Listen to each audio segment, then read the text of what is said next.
Kalau tidak kerana bintang, tak akan bulan kelihatan tinggi. Kalau tidak kerana pidato, tak akan saya berada di sini. Assalamualaikum warahmatullahi wabarakatuh.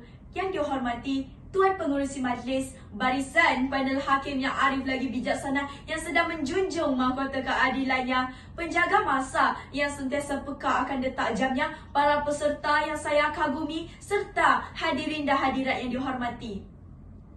Hadirin dan hadirat sekalian, demi memastikan rakyat Malaysia duduk sama rendah, berdiri sama tinggi dengan negara besar dunia, maka pada hari ini saya akan menyampaikan pidato yang bertajuk Kepentingan Peperiksaan dalam Pendidikan. Pertama, izinkan saya mendefinisikan tajuk pidato saya pada hari ini. Menurut Kamus Dewan Bahasa edisi keempat, frasa kepentingan bermaksud manfaat. Frasa peperiksaan pula diartikan sebagai ujian untuk menentukan kebolehan seseorang, dan frasa terakhir iaitu pendidikan bermaksud perihal mendidik. Secara holistiknya, pidato saya pada hari ini akan merungkai apakah kepentingan peperiksaan dalam pendidikan di negara ini. Sidang hadirin yang dihormati, cetusan minda pertama saya di bawah lembayung kata peperiksaan itu manfaatnya lebih, mudaratnya sedikit. Jadi, saya akan menghuraikan beberapa manfaat peperiksaan. Manfaat pertama ialah peperiksaan sebagai medium penilaian utama untuk menilai pencapaian murid. Sistem pendidikan di Malaysia masih menggunakan peperiksaan sebagai medium penilaian utama untuk menilai pencapaian murid. Pelaksanaan peperiksaan membantu guru dalam membahagikan murid ke dalam kelas yang bersesuaian dengan tahap pencapaian murid dalam peperiksaan tersebut. Pembahagian murid-murid ke dalam kelas yang bersesuaian dengan tahap kognitif murid tersebut adalah perlu bagi membolehkan murid mengikuti sesi pengajaran dan pembelajaran yang bersesuaian dengan kemampuan mereka. Dalam sesebuah sekolah, murid yang mempunyai tahap pencapaian yang cemerlang dalam peperiksaan akhir tahun akan ditempatkan di kelas hadapan. Berbeza pula dengan murid yang mencapai pencapaian kurang cemerlang, di mana murid tersebut ditempatkan di kelas belakang. Pembahagian murid dalam kelas berdasarkan pencapaian peperiksaan membolehkan seseorang murid mengikuti sesi pengajaran dan pembelajaran di dalam bilik darjah dengan lebih berkesan. Bagi kelas hadapan, guru kebiasaannya melakukan aktiviti pengajaran dan pembelajaran berfokus pada pengayaan.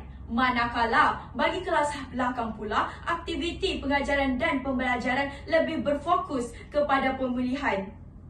Konklusinya, pelaksanaan peperiksaan membantu guru menempatkan murid di dalam kelas yang bersesuaian dengan tahap kognitif murid, dan murid dapat mengikuti sesi pengajaran dan pembelajaran yang bersesuaian dengan tahap kognitif mereka.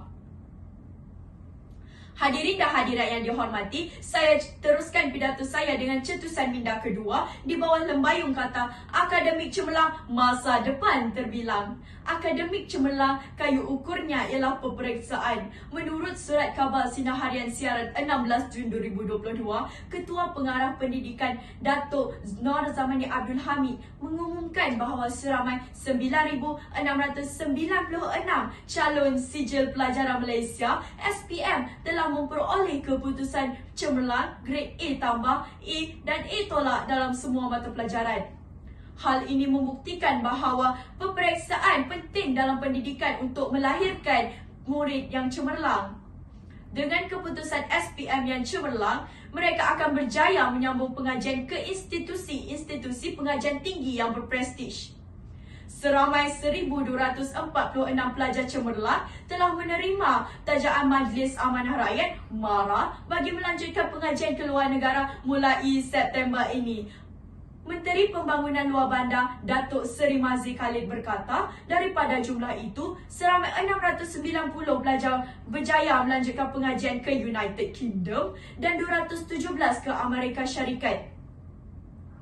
Jelaslah bahawa kepentingan peperiksaan dalam pendidikan amatlah ketara bagi melahirkan murid-murid yang cemerlang. Hadirin yang dikasihi, cetusan minda ketiga saya berdiri atas indikator peperiksaan kayu ukur keberkesanan pengajaran dan pembelajaran. Peperiksaan juga merupakan proses bagi guru untuk menentukan perubahan tingkah laku dan membuat pertimbangan menilai. Proses menilai dapat memberi maklumat tentang pencapaian objektif pelajaran, kaedah mengajar seseorang guru dan keberkesanan sesebuah kurikulum. Dalam peperiksaan SPM 2021, Ketua Pengarah Pendidikan Datuk Nor Zamrandi Abdul Hamid mengumumkan bahawa prestasi Grade Puratan Nasional GPN bagi keputusan SPM 2021 menunjukkan penurunan iaitu 4.86 berbanding 4.80 pada tahun 2020.